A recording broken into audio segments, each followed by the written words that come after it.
Simon has eloquently put across much of what I wanted to say, but I'll still speak anyway because I'm a Yorkshireman and we like the sounds of our own voices. I've been a teacher for some 5, nearly 6 years now, and I fell into teaching by mistake actually. I always wanted to be a lawyer but probably wasn't good enough for that.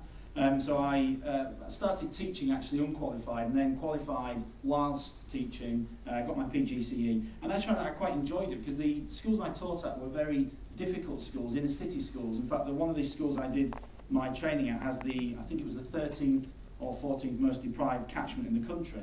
So it wasn't Eton, it wasn't a private school. They were very, very difficult schools and with very tough kids with some pretty messed up backgrounds, to be frank. And it taught me a great deal about what's wrong with our education system.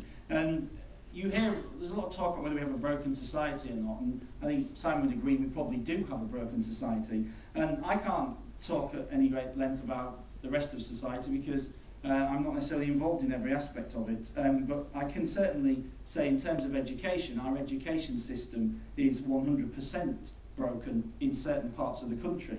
And that's no more true than well, it's nowhere is it truer actually than in the city of Hull, where we've had consistently been at the bottom of the league tables and celebrate, our cause for celebration is when we move to 4th from bottom, which is no celebration at all. And there's a great deal about what Simon said actually, which I would agree with, and I'll just explain what it's like actually to be a teacher in one of those schools today, and particularly as somebody who's a conservative who perhaps sees it as a reality and sees the you know, what the real experience is rather than the rose-tinted glasses, which I'm afraid some of the more liberal in my profession like to do when they sit around on a weekend with a glass of Beaujolais in their left hand, spinning it and talking about how wonderful it is to be engaged in a difficult area. And they deny actually, and they do a great deal of disservice to the teaching profession because they deny what's actually really going on in our schools. And I'll just explain some of the experiences I've had, which I think hopefully will give you an example of what's actually wrong. As Simon said, discipline is the key #1 issue. We have had a complete breakdown of discipline in parts of the country and in some of the schools I've taught in. And I find it amazing that nobody wants to really talk about discipline. I mean, the Conservative Party started talking about it, but nobody will admit that we've actually had this breakdown of discipline. I always say when the revolution comes and we're looking to line people up across the in front of the wall for whatever action we decide is necessary, the people who I would put there first are the people who made the link between discipline and poverty. Because there's this acceptance now in society that if you're poor, you behave badly. Well, if you are poor, there are some people who do behave very badly. There are some people who are very wealthy who behave very badly. The problem you've got is that it's impossible for us as teachers to actually instill discipline because our hands are so tied by the system. I'll explain what I mean by that. The exclusions policy, which Simon will know very well. I was pleased to hear you have actually had people excluded because there are authorities in this country, some of them run by us, who actually have policies, exclusions policies, which will not allow schools to exclude children permanently. And when I taught in Hull, one of the more ridiculous things we had in place actually was a target for how many exclusions we were allowed to have. So we were allowed 2 permanent exclusions, I think it was, in the course of a term or maybe 2 terms. So we had this ridiculous situation. Once we got our quota, once we got rid of the 2 permanent exclusions, you could do anything you wanted in school, literally anything, and you would still remain in school. And I mean, the teachers have no special power. The only thing we have is the possibility that we might make things a bit difficult for them at home, and and the possibility we might be able to get them out of school. Now, if you have a child who doesn't have the support of their parents at home, you end up with the only tool left to use, of course, the possibility of excluding them and sending them to somewhere else which they may not like. But sadly, a lot of authorities have taken that power away from us.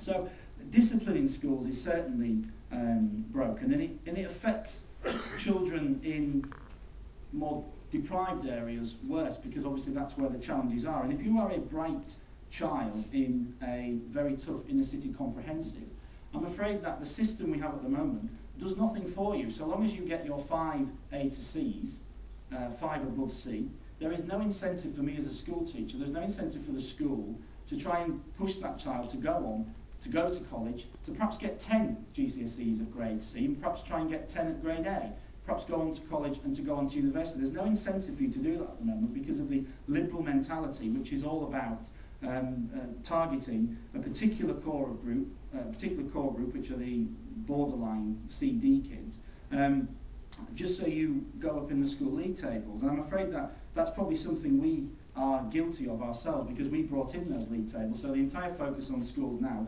is desperately trying to never exclude anybody because they print it. The local authorities print how many children you've excluded, and it's reported as it's a bad thing. It's a bad thing to have excluded a lot of children. Now, it is bad to exclude children, and I certainly don't want to feel that we're saying to a child who's 13, you are excluded from society.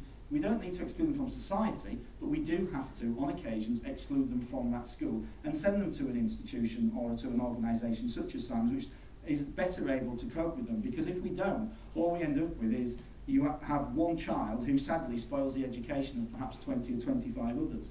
And so we do need to get a grip on this behaviour thing and accept that social inclusion. And this is the thing that really irritates me about teaching actually, is if you want to progress in teaching, you have to, when you're interviewed, show a commitment to social inclusion. So that's basically a liberal socialist policy which you have to show a commitment to before you can get promoted, because otherwise, if you don't want to, if you don't support social inclusion, I'm afraid you won't be able to get promoted. And we have these nonsense phrases that have come in the last few years as well. Every child matters and no child left behind.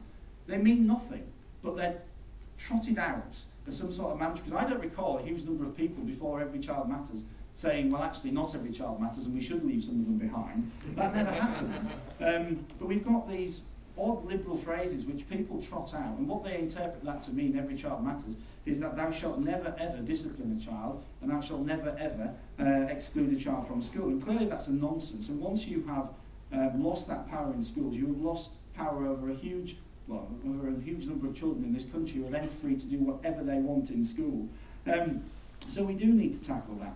But the other problem we have is, as Simon said, parenting. When I started teaching, I was about 24 or 25, and I was amazed, actually, at how many parents would argue with me when I'd ring them up to tell them that their child had actually stood up and told me to F off in class. They only do it once, however. And you would ring parents up who would say, well, I've spoke to little Johnny, and he said he didn't say that, so that's good enough for me. And I used to have this conversation and say, well, I'm 24, 25, I've managed to get a degree, I've got a PGCE, and I didn't do all that just so I could come into school and tell lies about children. It would be an odd thing. And we do have this problem in society where we do have parents who do not think it's their job to actually pass on any sort of standard to their children, who do not think they're responsible for their children's activities. And unfortunately, they are the parents that we do need to intervene and deal with. But they're, of course, well protected by people on the left, the liberal elite, who run around and causing, but it's not for you to determine what people do in their own home. Well, it isn't, unless it starts to cause a problem to the rest of society, and patently it is doing. You always have to show compassion to children, because children are, of course, they're children. They are not, they are the product of a whole range of influences, the most important of which are their parents. So it's not just a case of coming in and saying we've got to constantly have a go at the bad children. You've got to understand and accept that their influences have made them who they are. But the problem that we have is that there are those who think that these difficult backgrounds and whatever's going on in their home life and their other experiences are an excuse. And it's the problem of the left, I'm afraid, that they use it to exclude behaviour, whereas I think we on the right have got to start making the argument where perhaps it explains their behaviour, it certainly explains their behaviour, but it must never ever be allowed to excuse it. Because at the moment, by excusing bad behaviour and poor discipline in schools, we are actually spoiling the life chances of some pretty decent kids in very difficult schools. And that is the thing which I think is most disgraceful about the current system. And that's what I hope, if we get back into power, we'll be able to tackle. So I end with that. Just remember that we explain this, some of their difficulties, explain their behaviour. They must never be allowed to excuse it. Okay, thank you.